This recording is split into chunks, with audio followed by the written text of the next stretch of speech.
చరిత్ర పేజీలు తిరగేయటం కాదు, తానే ఒక అజేయ చరిత్రగా మారడం అంటే ఇదే.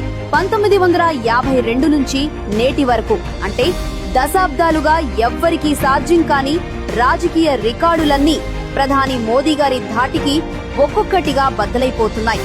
మాజీ ప్రధాని ఇందిరాగాంధీ గారి నిరంతర పాలన రికార్డును దాటేసి స్వతంత్ర భారత తొలి ప్రధాని జవహర్ లాల్ నెహ్రూ గారి దశాబ్దాల నాటి రికార్డును తిరగరాస్తూ జూన్ 10 నాటికి ప్రధాని మోదీ గారు సరికొత్త రికార్డు సృష్టించారు. ప్రజల చేత ఎన్నుకోబడిన ప్రధానిగా 4399 రోజుల పాలనతో సరికొత్త రికార్డు సృష్టించి భారతదేశంలోనే అత్యంత సుదీర్ఘకాలం సేవలు అందించిన అఖండ నాయకుడిగా ప్రధాని మోదీ గారు నిలిచారు.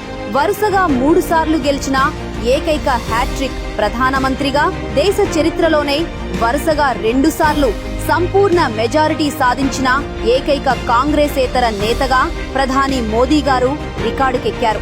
గుజరాత్ ముఖ్యమంత్రిగా మరియు దేశ ప్రధానిగా 8930 రోజులకు పైగా ఓటమి ఎరుగని అజేయ ప్రజా ప్రతినిధిగా రికార్డు సృష్టించిన ఈయన కేవలం అధికార పీఠం కోసం కాకుండా కోట్లాది మంది గుండెల్లో కొలువై ఉన్న నిజమైన ప్రజా నాయకుడుగా వెలుగొందుతున్నారు. దేశాన్ని అన్ని రంగాల్లో అగ్రపథాన నిలబెడుతున్నారు.